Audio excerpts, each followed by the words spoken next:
For a hallucination is the appearance of something to a particular individual, unseen by others, which he believes to be part of the real world. But you know all the time that these are visions, and of course they create the most extraordinary questions. What are they?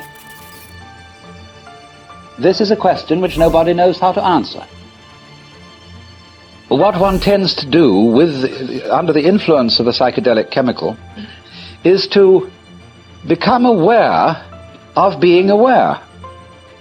That is to say, you turn your senses back on themselves. In seeing, you do not notice your eyes. In hearing, you do not notice your ears, especially if they're healthy. But if some disease should attack the eye or the ear, or some temporary inconvenience, and you see spots in front of your eyes, you know that those spots are within the structure of the eye, and if there is singing in your ear, you know that that singing sound is within the structure of the ear, and this turns the sense upon the sense. So in exactly the same way, if something alters your normal way of seeing things, your attention is diverted from what you see to seeing itself. And this, of course, this awareness of awareness, the turning you back upon yourself, is the beginning of a process of self-exploration and self-knowledge. Once I was in this experiment, and I was looking at the mullions in windows. And although I wasn't seeing any more mullions than there actually are, I wasn't seeing double. Nevertheless, the arrangement of one after another gave the impression of doubling. It was like seeing double. And yet on account, I counted the same as a person in the ordinary state of consciousness. The doctor said, look at hold up a finger and see if you see that doubled. And no, I said no. Oh, but yes. But what I had seen was that just beside my finger there was a wisp of cigarette smoke. And this wisp, being just at the same height as the finger, right here, became a basis for an eidetic image of a second finger. Among the other alterations, I've thought of quite a number of them.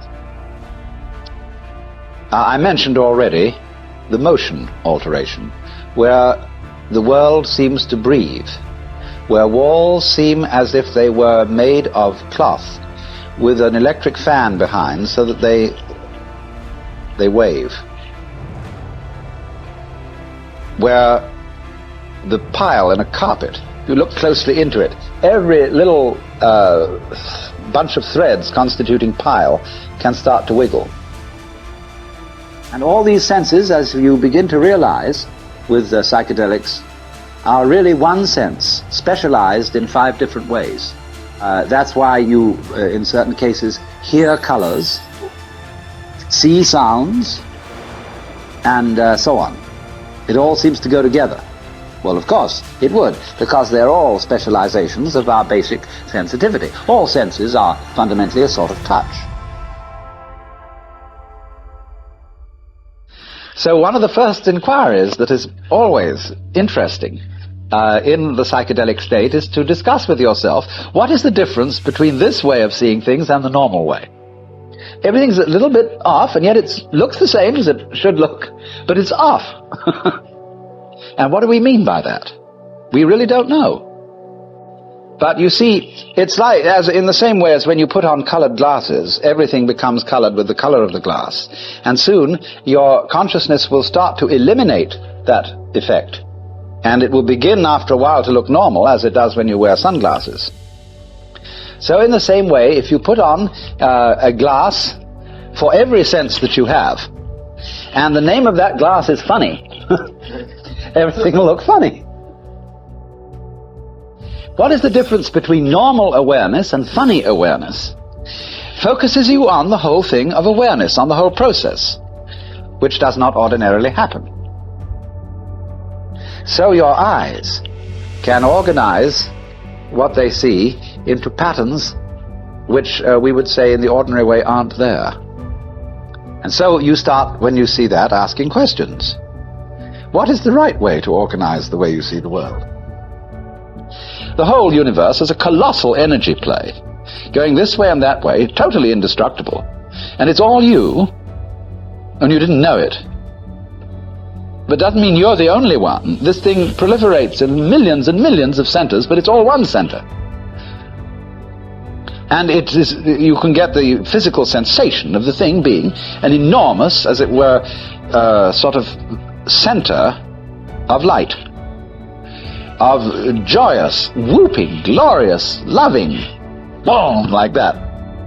And this will only usually last for a few moments, where you feel you've actually put your finger on the center of reality. And it's this tremendous luminous energy. Just beautiful. And then, as this passes off, you see, as it were, the reflected glory of this in everything you look at. And at that moment, you see, in the experience, you begin to come down. And as you look more and more, you see, of course, I don't object to being in a different state of consciousness than what I've just been in. Go back to being ordinary. Because now I've seen what ordinary consciousness is underneath. It's this fantastic game of hide and seek. And it's perfectly all right to come back. Because actually, since all is one, there is no difference between my perfectly everyday existence and this stupendous vision of glory that I've just seen. Because the one implies the other. They go together. This is the game. This is the hide and seek. And so you can come back into an extremely integrated, restful, quiet sense of peace. Never forgetting that you have seen relativity. And that relativity is the key to the fundamental unity. Because that which is related, all extremes are related to each other in a polar way. They are not things that are separate from each other, as if they, opposing forces of light and darkness, came from such opposite ends of the cosmos that there wasn't even a joining point between them, and met in a clash. It is rather that as a flower expands from a center and blossoms, you could draw diameters across it, picking out opposite petals, but they all come from the same center.